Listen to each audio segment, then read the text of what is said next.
আজকে তোমাদের সঙ্গে শেয়ার করতে চলেছি একটা মশলা রেসিপি। অনেকেই বুঝতে পেরেছো, আবার অনেকেই পারোনি, তো আমি বলে দিচ্ছি। আজকে বিরিয়ানি মশলা রেডি করব।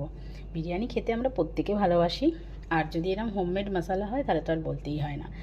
বাইরে তো অনেক রকমের মশলা এখন বিক্রি হয়, বিরিয়ানি, কাবাব, চাপ, বাট কেন জানি না আমার মনে হয় যে নিজের হাতে তৈরি এই ধরনের মশলাগুলো দিয়ে যদি আমরা রান্না করি না, রান্নার টেস্টটা দ্বিগুণ নয় 4 গুণ হয়ে যায়। তো আমি এই ধরনের যখনই রান্না করি আমার মশলা একদম রেডি থাকে।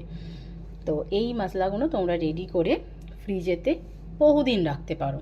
বহুদিন মানে বহুদিন, 1-2 মাস রেখে দিতে পারো, কোনো কিচ্ছু হবে না। আমার তো এইভাবেই থাকে। আর আমরা নর্মালি কি বলবো, লোকাল যে সমস্ত বিরিয়ানির দোকানে বিরিয়ানি খাই, তার সঙ্গে যখন আমরা কলকাতা সাইডে কোনো বড় আবদি রেস্টুরেন্টে, বহু বছর পুরানো, যেখানে বিরিয়ানি চাপ ভীষণ ফেমাস, তাদের যখন বিরিয়ানি খাই, আমাদের না কোথাও একটা টেস্টের ডিফারেন্ট হয়।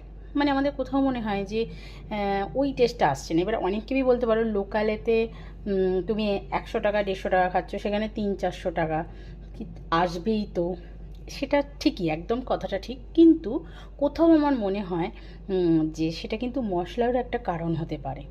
তো আমি এটা কোনো রেস্টুরেন্টের নাম নেব না, কারণ তাদের থেকে তো আমি রেসিপিটা পাইনি। আমার এখানেতে মশলা গুঁড়ো হয়ে গেছে।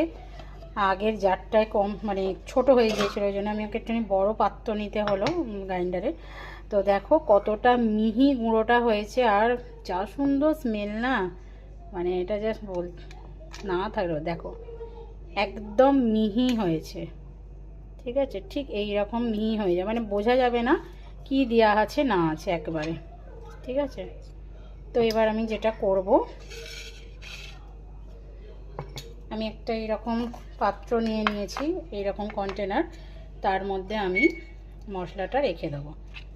ঠিক আছে, এর মধ্যে রেখে এটা আমি ফ্রিজে রেখে দেবো। এটা অনেক দিন চলে, অনেক দিন যায়।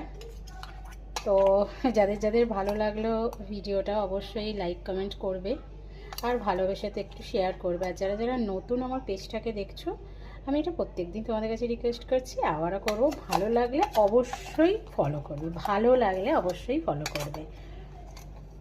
তো দেখো, আর এই বিরিয়ানি মশলাটা ঘরে তৈরি করলে কীরকম তোমাদের টেস্টটা লাগলো সেটাও কিন্তু অবশ্যই জানাবে।